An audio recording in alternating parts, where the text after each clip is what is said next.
If he did not support Scientology or was hostile to it, he would be declared a suppressive person and Marla would be forbidden to have any contact. At the least he was being handled.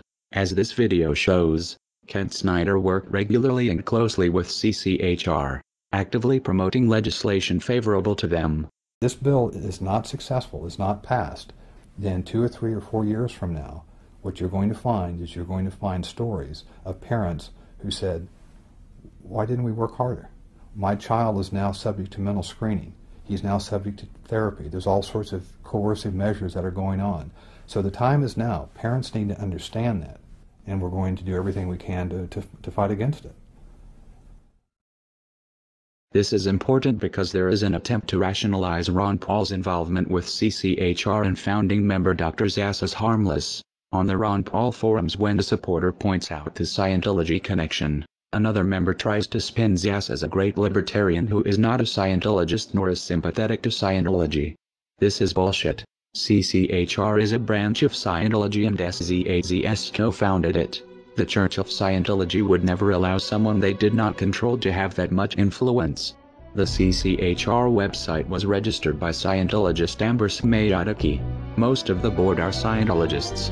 Zass denies being a Scientologist. A representative writes, sharing this battle does not mean that Dr. Zass supports the unrelated principles and causes of any religious or non-religious organization. This can be true working with most organizations, but as we have shown, Scientology does not work this way. You are either for Scientology or you are against it. Whether SZAZS himself believes in Xenu is irrelevant. What is relevant is Scientology considers Zass non-hostile and therefore successfully handled.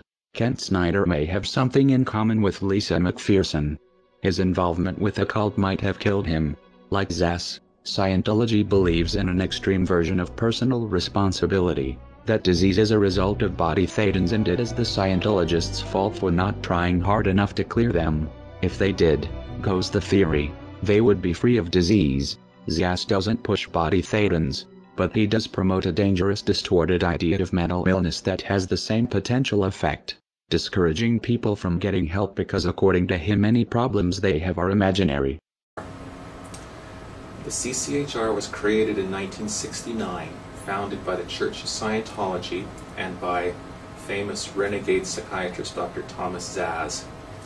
From day one, most or many of the senior leadership of the CCHR have been Scientologists. And for Zass, and of course this has been taken on big time by Scientology, therefore mental illness is not real illness. It is possible Kent Snyder's untreated illness and death was a result of adopting the Scientologist beliefs that his illness was his fault or not real. It would explain why he had no health insurance. Many Scientologists don't. It seems Snyder sincerely believed in Ron Paul's libertarian rhetoric and equally trusted his Scientologist friends, though this ultimately was not in his best interest. A further question arises. How many of Scientology ideas are influencing Ron Paul's campaign for liberty through CCHR and Zass?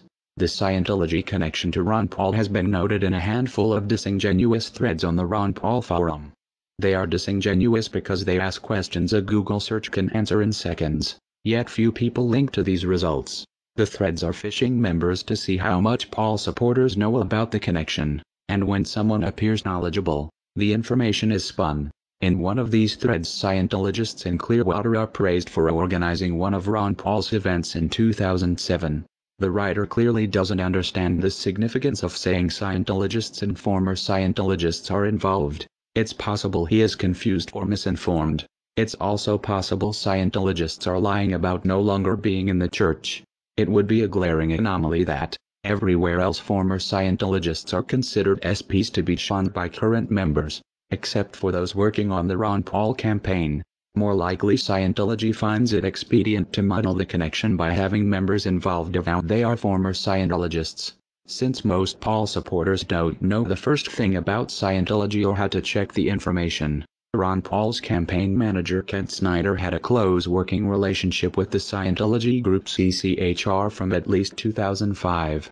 Snyder worked closely with Scientologists at the same time he worked in politics to make Ron Paul the household name he is today. Snyder helped push legislation favorable to Scientology. To do this he made PR videos approved by CCHR. In turn CCHR supported and promoted Ron Paul's presidential candidacy, most blatantly in the pay-to-play luncheon on November 28, 2007, the day of the debates. Campaign donation records from Clearwater, Florida show some members, Ron Paul personally met and talked with these people who collectively donated at least $19,000 that afternoon to his campaign. Ron Paul knew they were CCHR. It is implausible, working as closely with CCHR as he had, Paul did not know he was for all purposes working with Scientology. Another fact not as well known. In 2002 Ron Paul won the Thomas S. Zass Award as a tireless defender of individual freedom. That puts Ron Paul's personal association with Scientology back almost a decade.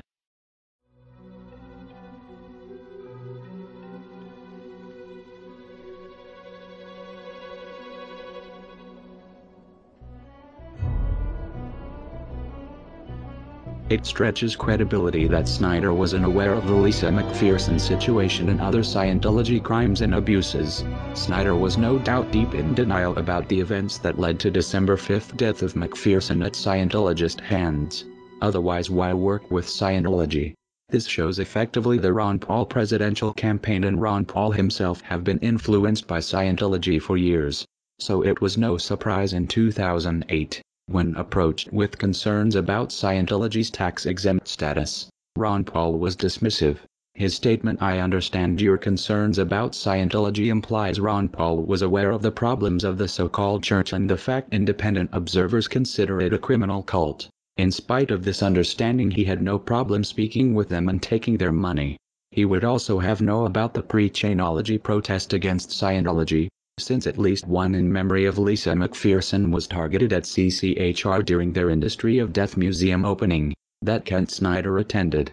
The question is, how much does Ron Paul owe to Scientology? And what does Scientology expect in return?